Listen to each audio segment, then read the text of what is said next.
morning and welcome to another of the Veteran Forum programs. Today's program is coming to you from the Derry Community Station here in Derry, New Hampshire. The date, 31 January 2014. I'm Bob Stevens. I have the privilege and honor of being the host and producer of this show, wherein we are working in cooperation with the Library of Congress's Veterans History Project to ask every guy and gal who served anywhere in any of the wars from World War II, Nam, Korea, Desert Storm, you name it, if they can and will come and share their stories and histories in these televised interviews. That will then be processed and sent down to the Library of Congress, and it'll be included in their database so that anybody from here on out who'd like to know about you or he or she, whatever they did, they can get that information. It serves a couple of purposes, though. First off, it's history that's being recorded again, but it's made by the people who made that history, so that there's nothing that's out of the ordinary. The good part about it is many of the guys and gals say, well, I just had a job to do, and I did it. The important thing, if you don't tell your story, nobody else will. And we have a blank in the history, if you will. I'm holding this because I got this yesterday at another meeting. I think it's very critical information before we start the program. It's a new system wherein any guy and gal, any veteran, their family or friends of veterans who know that they may or may not be needing help, call this number, 211, throughout the state, and you will be connected with the people who can answer your questions to help solve your problems. Put it someplace where you will not forget it, and use it when and if you have to. And don't be afraid if you need help. Ask for it. It's there for you to have. All right? Today we have another guy who did his thing way back when. I'll ask Bob to introduce himself, tell us a bit about himself, and then we'll get the show on the road as to follow where he is now and where he came from. Good morning, sir. Good morning. We welcome you. For the record, will you tell us your name, spell your last name, where you live, date of birth, branch of service, and the time in service? Oh, my name is Robert Payne, P-A-Y-N-E, and I was born 1/20/26. Nope. Where do you live now, if you can? Where I live now? Where's your present address? Yeah. My present address is Pembroke, New Hampshire. Okay. Branch of service? Branch of service, the Army Air Corps, which is now called the Army Air Force. Yeah, that other group. Okay. Branch of service and date when you discharged, what was your rank? My rank of discharge was Staff Sergeant. Okay. And I served in the Pacific. Okay, when? Date, when would you? Oh, boy. Okay, within a century either way. Well, it was in the 43, 44, I guess, 45. Okay, all right. It'll come back to us. All right. Now, we have some pictures that are showed here of when you were yourself way back when, and we're going to have them filled in. But what I'd like to do is go back and find out how you developed, where you came from, where were you born, when, and how was your life growing up during the Depression when we all went through? Well, I was born in Boston. I lived in Hyde Park, which is a section of Boston, Massachusetts. Mm-hmm. And, well, the Depression, I know the family did pretty well. We didn't have a lot, but we had enough to get by on. Yeah. When were you born and what year? 1926. Oh, okay. I'm not trying to make you old, just want to find out. I'm nosy. Okay. Yeah. How was life growing up, though, as far as brothers and sisters and what you did in early years in school, sports and that kind of stuff? Well, I had one brother, and I went to Hyde Park High School, and I went to what they call a cooperative industrial course, where I went to classroom 1 week and went into the school machine shop a week, and then there was another fellow that took my place in the classroom. We just swap back and forth. Swap back and forth. And when I was 16, you was to work in a factory on machinery, you were supposed to be 18 years old. But when I was 16, the coordinator at the high school got me a job working what was called BF Sturdivant, which made blowers and turbines and then even vacuum cleaners, which eventually became Westinghouse. Oh. And there again, I worked at the factory for a week, and then went to school for a week. Kept swapping back and forth. When I was 16, I was earning money. Wow. And at first, I was making the minimum wage at that time, which was like 36 cents an hour. Overpaid. And you had to work a 40-hour week. You didn't get any overtime until you worked 40 hours, even if you worked, if you had a day off and then worked even Saturday. Kids at your age, at that age? Yeah. And then there was an Italian fellow there that he was probably in his 20s or 30s. He showed me how to get on piecework.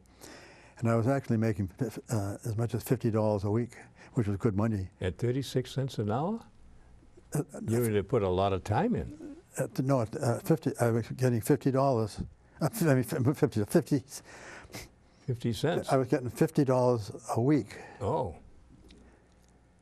That's good money. It was good money back then, yes. Even though it was illegal, because you said you had to be over. Well, it wasn't illegal. I guess because of the school, they made an exception for me to work there. That helped. Yeah. Now, what did you do in school? Any sports activities, anything like that? No, I was in the band. I played drums in the band. Oh. And I'm not much of in sports, so I didn't get too much into sports. So then I went to college. Well, it was called the Training School of Teachers of Mechanic Arts, which was the same idea that I wanted to teach woodworking. You went to Mechanic Arts? No, it was called the Training School for Teachers of Mechanic Arts. It was on Broadway in South Boston. Oh, because I thought I went to Mechanic Arts High School in Boston. No, that's another story. I didn't mean to interrupt you, but a friend of mine did go to Mechanic Arts High School. Yeah. But anyways, I went there, and then I took some of my academic subjects at Boston Teachers College, which was all girls. Oh, you got something to tell us? Yeah. And as a matter of fact, my best friend, he married the girl he met there. Wow. And that's on Huntington Avenue, right across from Museum of Science there, the Museum of Fine Arts, isn't it? Museum of Fine Arts, yes, right on the opposite corner. So I didn't get a degree, but I got a three-year certificate. And what they did at the school, when I went there, I went for the first semester, and then I was going to go into the service. So they said, if I'm going into the service, they give me credit for the whole year. And when I came back from the service, I was in November. They said, well, if I started the second semester and passed it, they give me credit for the whole year. Oh, you milked the hell. So I had 2 years of college for 1 year. 1 year's work. Yeah. Good. And then I ended up, I did a little sub-teaching, but I ended up in the printing business. Oh, no. Strange things do happen. Yeah. Okay, where and when did you get in the service? What prompted you to get in? Were you drafted or did you enlist? Well, that's another story. At the age of 16, you had to register for the draft. Ready, yeah. So we went on Atlantic Avenue in Boston, where the old cigar building was there, and took a physical. And this friend of mine that I mentioned before, we went through kindergarten together, and we went in there and went through the physical.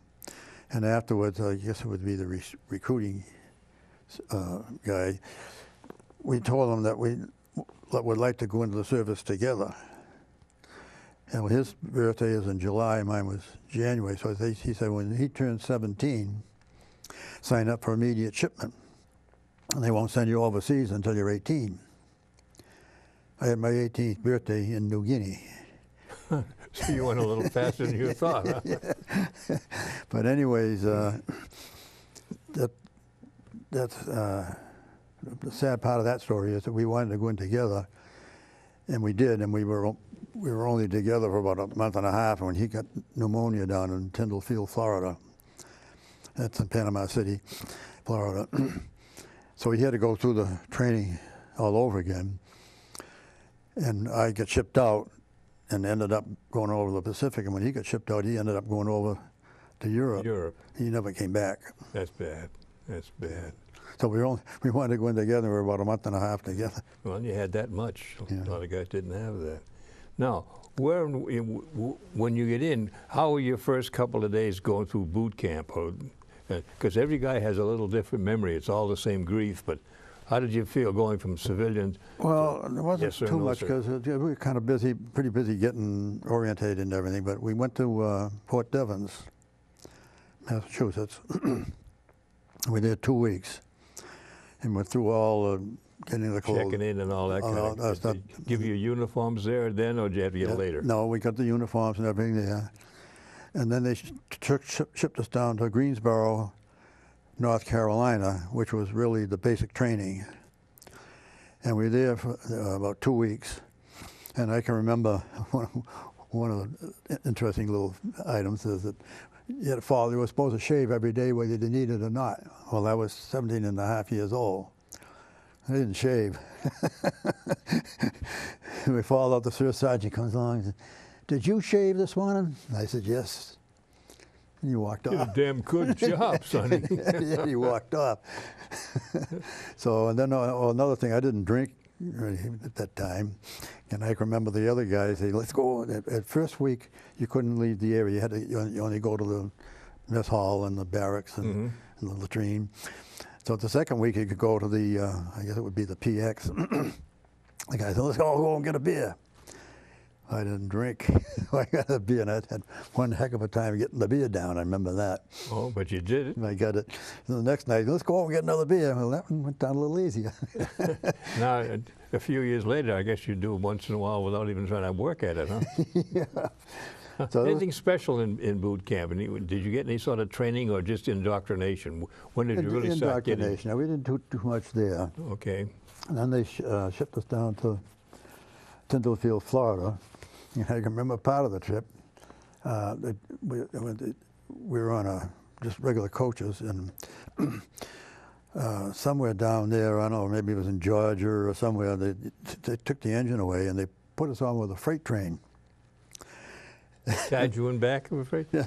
And what they did, they put us right in back of the engine, and the rest of the freight train is in back. So you know how they start up a freight train? They bang, bang, bang, bang, bang, they back it up, and then bang, bang, bang, bang, bang, So they you get got going. shook every Well, time. every time they stopped the train, we weren't on the back end, we were on the front end, we got all the bangs. No, it was free, you know, you didn't have to pay for it. And now, then- these are air-conditioned. No, no. Tell about those little, the soot and the grime and the heat and the smell, Yeah. stuff you'll never forget. Yeah, so then we got down to Tyndallfield, and they put us in an area they call Skunk Hollow. I remember we were in the tents, and I remember my cot was on top of a big rock. Oh. That's the one I happened to get. So we were only there for a few days, and they put us into the regular barracks.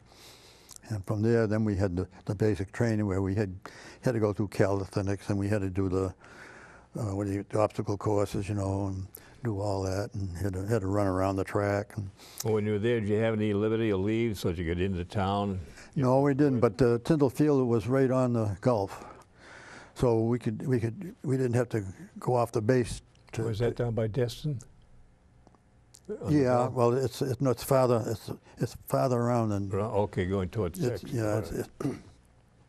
it's, I'm Yeah. interrupting, but I. but anyways, we could get down the beach and go swimming. And matter of fact, one of the things we had to do was swim. They had like two rafts, one here and one here, and then they had another one out there, and we had to swim. That was part of our training. We had to swim out there, and when we get out to the one out in the Gulf, it was on a platform, and it had a tower, and we were supposed to jump off the tower. Well, I guess that was like jumping out of an airplane Or something. Yeah. and landing. How high? A couple of feet, 10 feet, Oh, 20 no, feet? no, this was as high as the room here, I guess, but probably 10 feet? 10, 15 feet. And the raft there, it wasn't really a raft, it was a place and everything, that was about 5 or 6 feet off the water.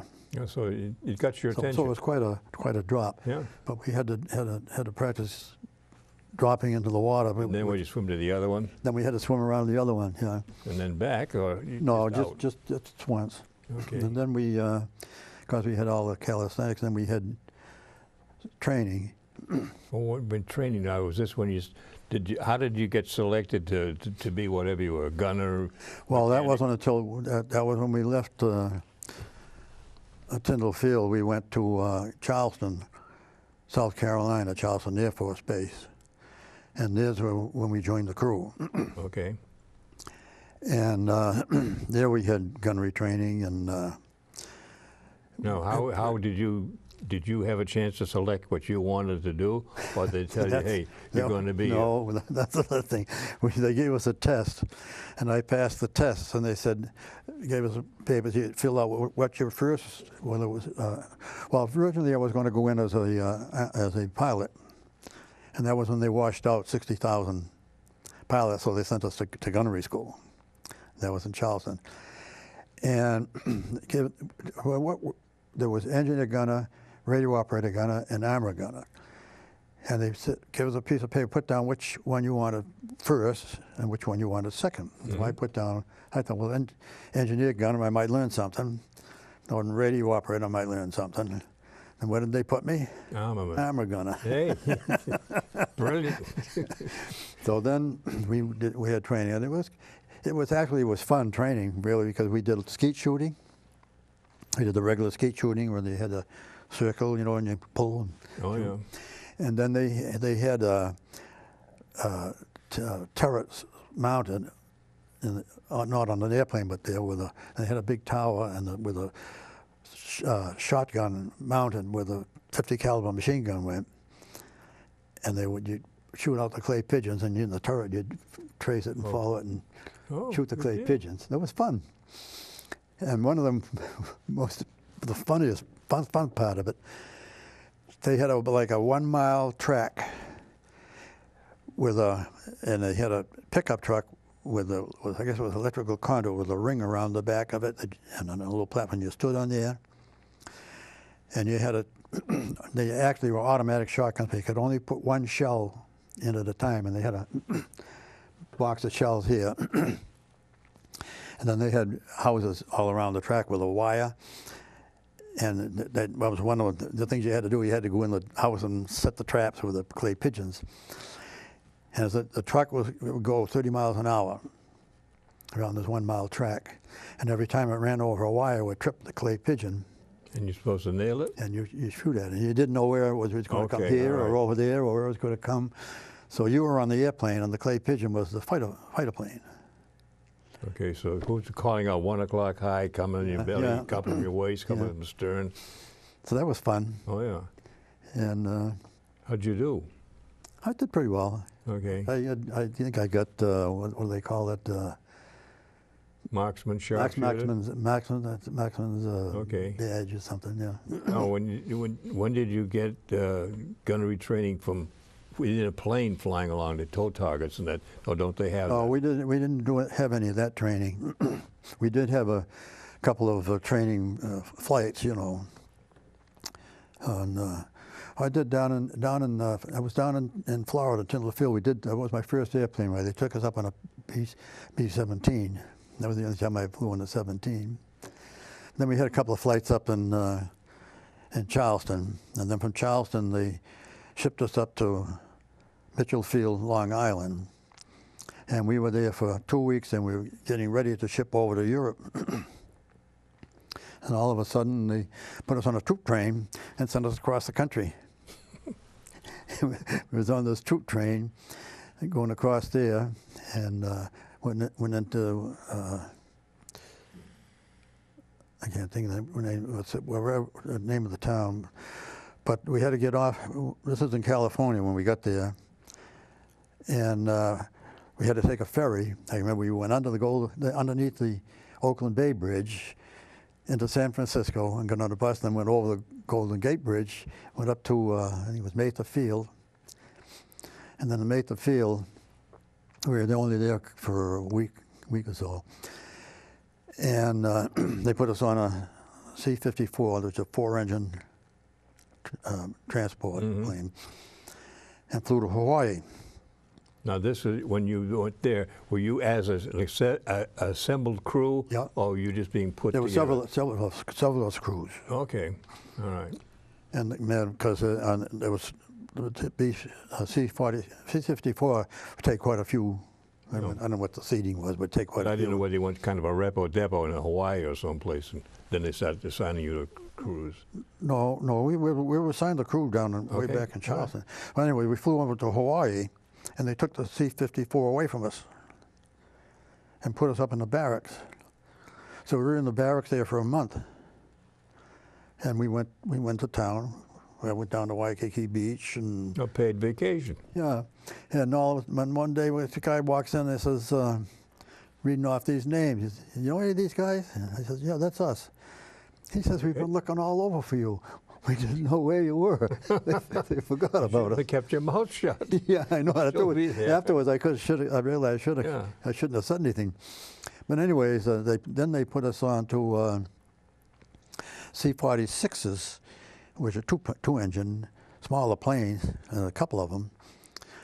And originally, we were supposed to go from Hawaii to Guam and then New Guinea, but the C-26, that they couldn't fly that fast, so we had to island hop to get over there. So we flew from Hawaii to Christmas Island, and that's nothing but an island atoll. Like bikini. And we stayed there overnight. We swam in the lagoon, and then we took off the next morning and went to Canton Island, which is a little island. It's shaped like a boomerang, and it had a runway this way and a runway that way, and there was just enough room on each side of the runways to have a road for maintenance to go on down the side, with a barracks and a mess hall in the middle. Nothing there. Nothing? There wasn't even a blade of grass. I mean, any seaweed. It's just nothing but coral. In the sun, you'd walk around. Now, was it a paved runway? I think it was coral. Mats? I think it was crushed coral. coral? Okay. I can explain that again on Aishima. But the only thing there was one coconut tree with a fence around it, and there was a sign that said that the Marines had planted it there. Keep away. Yeah, there wasn't nothing. I pity the personnel that were on the island, because there was nothing there for them. No. From there, we went to Tarawa. And Tarawa was that's one of the thousands of Japs and Americans both were killed on that island, which was, well, the 24 took a 1 mile runway and to run into the ocean on both ends of the island. That's how big the island was, and all those men died on that island.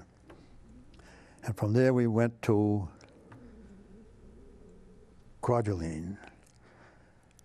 And each one of these was an overnight stop. And then from Kwajalein, we went to Biak, New Guinea. And we spent 2 weeks there, and then another 2 or 3 weeks in Nabzab. And that was my first 2 bombing missions, which I didn't have in my itinerary there because I didn't start it till I think it. But it was what they call the milk runs, because the Japanese didn't have any anti-aircraft or all they had was small arms, and what we were doing was bombing their vegetable gardens. But I heard the story that what they did, the Japanese, they took landmines and put them up in the tops of the trees, and the fighter planes would come in and strafe them, and they pull the string and set off the landmines. Well, any way it works, that's the bad part. So there was no opposition, really, because we were high. And then we went from there up to Leyte, which is in the Philippines. And we were there about a month, and we flew missions over Luzon, which is the island Manila is on. And this is all under the 5th Air Force, isn't it? In the 5th Air Force, yeah. I gotta the numbers right. The 43rd Bomb Group, the 403rd Bomb Squadron. And, then we, in the Philippines, then when we were bombing Formosa, which is now Taiwan. And one of the things that's kind of interesting about that is this flag, this one here. Okay. They gave us that. I'll hold this up so you can get a look at it, Sean. Okay. There we go. You want to tell us what that's all about? Well, I don't know if you ever saw the movie The Flying Tigers. They had this flag sewed on the back of their flight jackets. Yeah. They were the P-51s, and they had the like a tiger shark teeth on the front of the plane. And that was supposed to be that if you get shot down in China, that if the Chinaman found you and took you to where you could be safe and get back to your unit or whatever, that Shanghai Shek would reward them. And that's what that was for. But we were told not to sew it onto the back of a jacket because it makes too good a target. Well, amen. You never had to use that, though, did you? No, fortunately, I never got shot down, fortunately.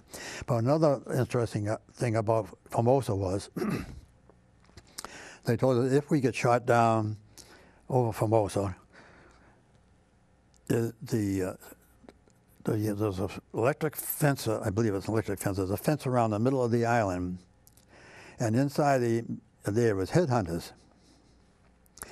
And they said if you get shot down, get over that fence and get inside the fence. The headhunters? And I thought, why would I get in there with the headhunters?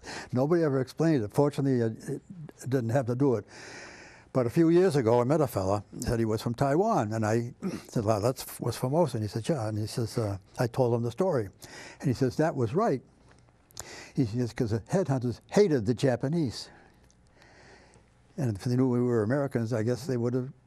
Okay, the Japanese knew better than go in there. The Japanese knew better than go in there. Well, an electric fence to keep them. But who built the fence? Seabees, I'll bet. Probably, I don't. Good old Seabees. No, well, it couldn't be the Seabees because that was a Japanese control. Oh, but then there have been a lot of places they should. It must have been the Japanese. Yeah. Put the fence up because okay. That was never explained to me why. Now, somewhere in here you had something. Let's take a couple of seconds. I'd like you to explain this mirror thing as part of your training, if you will. Well, to the troops out there. Well, this got the X in the. I don't know if you can see. Oh, there. Just aim it. That'd be your camera over there. There you go. You can't see the X, but there's a cross in there, and you look through there and get the sun, and you could signal an airplane or. Okay. Yeah, its directions are on. Now, were you trained in Morse code so that you could flicker, or just no, to make it just to get attention? Just big flashes, okay. So they see the flash. It was an important flash. Yeah, and it's the directions on there how to use it. Uh-huh. And if you're myopic as I am, you can't even read the sign this way. A very important piece. It wasn't a beauty mirror. It was a life-saving mirror. Okay? Yeah. All right. Now, in here, I'm going to be nosy, but explain your little book that you're not supposed to have had. Well, this is something my mother gave me when I went into service, and it has like a desk blotter. Mm-hmm. It had a blotter in there. I think it's gone now, kind of messed up. And this little book here, I kept little notes in it of my missions. Okay. And I also had some in here of the money exchanges of different places, and we weren't supposed to do it, but I never took it on the plane with me. It was always back at the base. And my wife printed up the papers that you saw. That. Mm-hmm. So that's all. Anything else you'd like to talk about? No, this is a soldier's individual pay record, and I think it was baggage things I had to get stuck in there, and I never took them out. Well, that's very good. All right. Okay. So that was what I kind of kept a record on. And I'm just being nosy, but a lot of this stuff is, I think, quite important. Yeah. All right. Now, here's your crew, I believe. That's the crew. This is, you remember, this is the one of the crew, Sean. So you'll be able to pick that up, okay? Now, can you identify some of the guys in there, left I'm to the right? fourth one from the right. Okay. And that's the pilot. That's the guy on the left was the bombardier, the navigator, the co-pilot, and the pilot. And then those are the crews down below. And what's it, the 10-man crew? 10-man crew, four officers and 6 enlisted men. When we went on a mission, they used to give us a box of 10-to-1 rations. It was in a cardboard box. Mm-hmm. It was supposed to be enough rations for 10 men for one day. And we take that on the airplane. We couldn't heat it up, we eat it cold. Yeah, but you had something to eat, though. That's the important thing. Yeah. Now, The only reason I had that in there, he said one of the missions, after the mission, the missions were flown as the planes, 6 planes in a squadron, and they were, start off, they'd be separated, and they would get to a rendezvous point and you'd box right in. and come in a close formation, and then go over the target and whatever, and then I get in the turret. And when we come back to the rendezvous point, we get out, we expect the plane for flak holes. Well, one time there was a flak hole going out of the plane. We couldn't see a hole coming in. But if you followed the angle of the metal where the flak went out and followed it back, it had to come in this, Just in by this the tail space gunnery, here. yeah. Leave no scar in, but a lot of noise doing the other way. Yeah, well, that was an open space. Now, this is one he picked up down that Sean has, so he can show that to the folks. That's not me. Yeah. No? Good-looking dude, though, whoever he was. No, it's not me. I don't know where I got that picture. I kept it because that showed pretty Showed you what you needed, yeah. pretty good with the tail turret. Now, were you a tail gunner or a Yes. turret, upper gun? Yeah, I was sitting in here when the piece of flak went through there. Now, did you ever have to, how would you get out of there in case you were hit? What kind of safety measures did you have as a gunner back there? Well, you couldn't wear a parachute, but in the back of the turret there was 2 doors that opened like that. Like a and when you clamshell. would get in, you close them. One time I even I had them open, I turned the turret around like this, and I looked right out the airplane. But no, well, the turret, they had an electronic sight, and in front of the sight was a glass, probably about this high and this wide, and I'm saying 2 or 2 1/4 inches thick, made up of 1/4-inch layers of glass, and they said it would stop a 20-millimeter Okay, shell. but that's not too much protection for the rest of your body. No, but it worked on with the gun sight when you raised the guns. You're always covered, yeah. And of course, we went around like with the turret. It was always in front of here. And on the sides here, they had 3/8 armor plate. And they also had, we had flak suits, which were like an umpire's vest, Yeah. front and back. No, were you heated? No. Didn't go high enough? No. Well, our flights were never over 12,000 feet because over 12,000 you had to be on oxygen. Yeah. So we always flew 10, 11,000. But with those flak suits, I always felt awful naked down here. So I used to sit on one. Protect the important parts.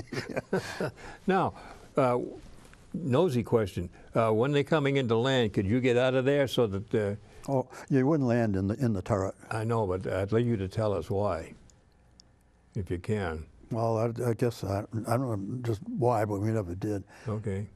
You would, because we never had seat belts or anything either. We used to sit down on, with our backs against the bomb bay, just sit on the floor, the backs against the bomb bay, and we didn't no seat belts or anything. Oh. All the comforts of a modern flying, huh? Yeah.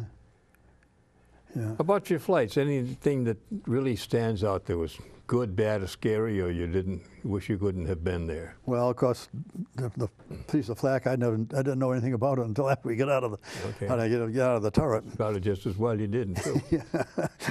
But no, there's one. one time that thing about it that was one of the I guess it was next to last mission, and at briefing they said not to fly through any clouds. Well, we were flying along, and we were probably around 10, 11,000 feet, and there's this column of smoke. It was higher than we were.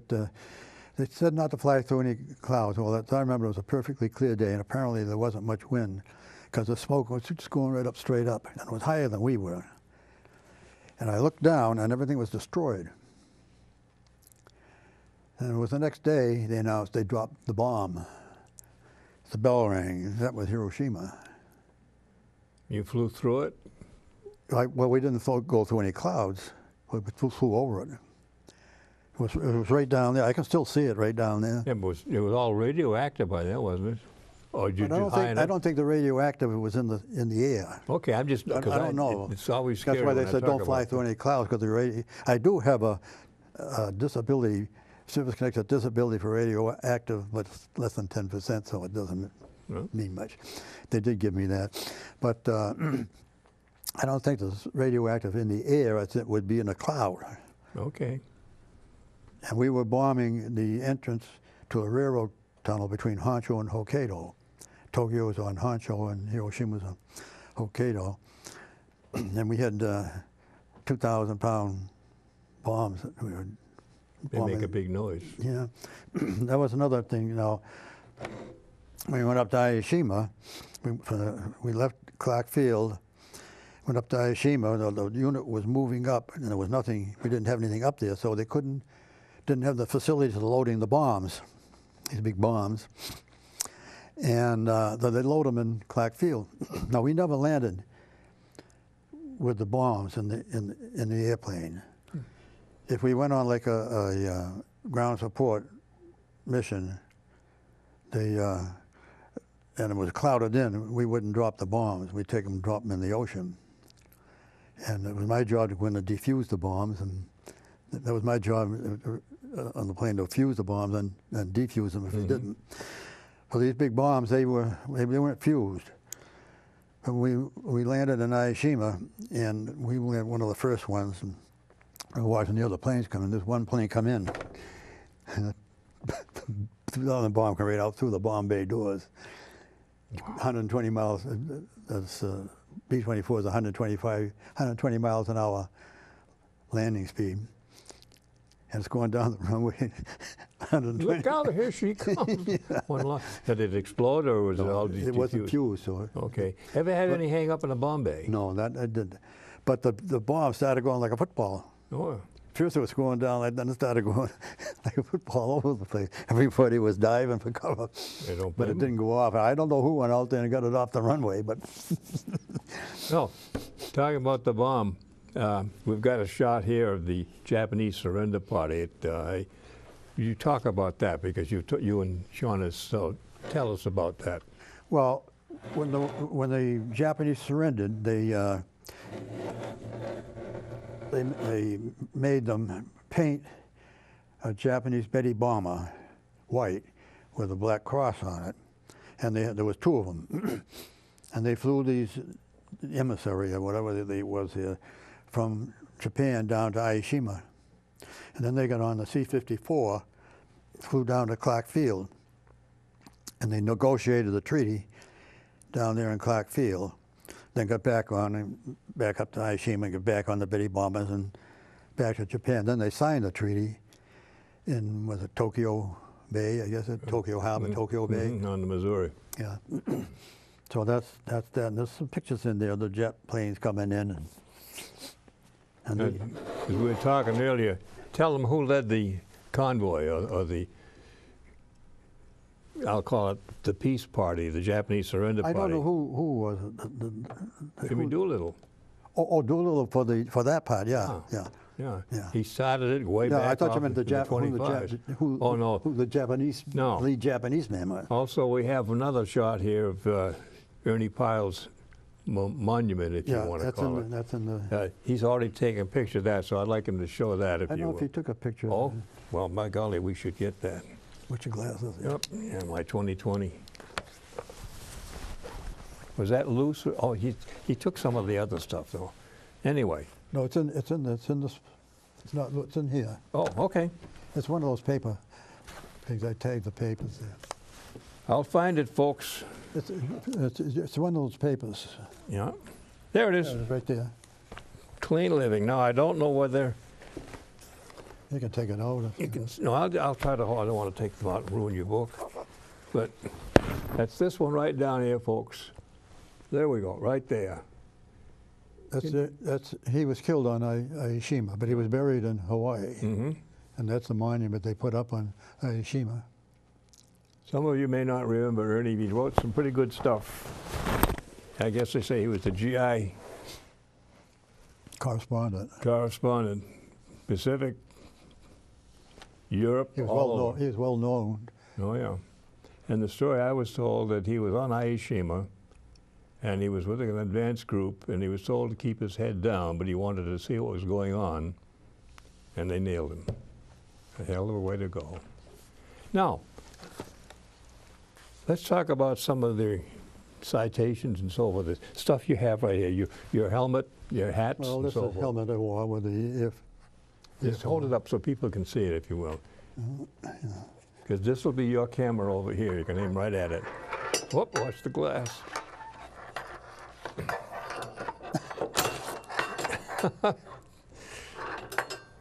Okay. I don't even know if I can put it on.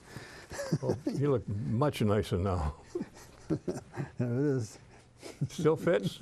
Now, you forgot to turn that in when you left, didn't you? That's not the part that swelled. This is the part that swelled. Yeah. How about your other hat, your Well, this- cruise mission? This one? Yeah.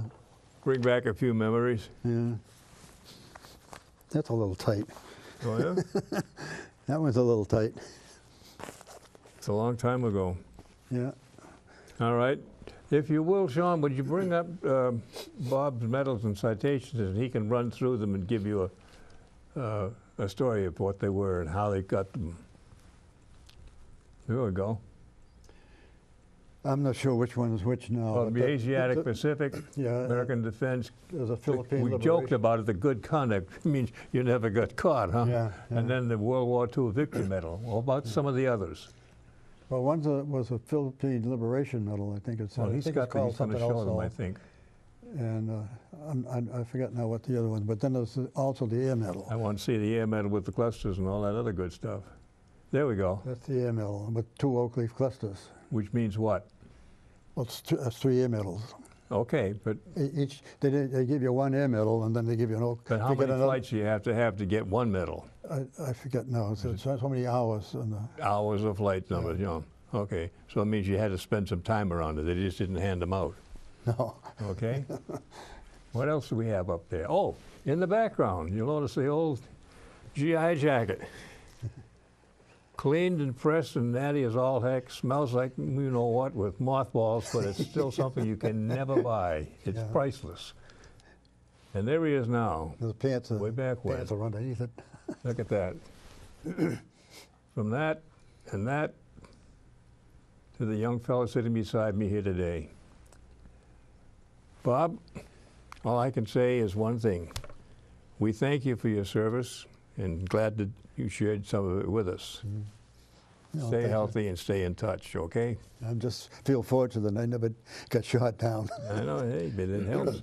Now, adding us all up to what you've seen and done, will you feel that your military experience was positive or negative impact on your life and how you It lived? has a positive impact. I Okay, would say, anything yeah. special? What's your advice to the kids coming along today? Well, it's like I told my son. I said, you go in the service. You grow up and you grow up in the service. You become a man. And plus, you get a lot of good training if you want it. We're not recruiting, folks, but listen carefully. This is from experience, not from a show book. You've got to get the information and get it properly. I guess that's a wrap. Again, we thank you for listening and watching, and for those guys and gals out there who have not had a chance to do an interview like this but would like to, In back of the program or coming up, there'll be an address where you can get a hold of me or how you can get a hold of me. And please, if you are so inclined, do it. We'll do anything and everything we can to make sure that your story is told. We want to make sure also that it's told before you can't tell it. So if you will, please, come and see us. Again, as a reminder, remember that number, 211, not 911, but 211. If you have any grief, any problems, any needs, it's there to help you. Bob Stevens again saying thank you for listening. Stay healthy. Goodbye.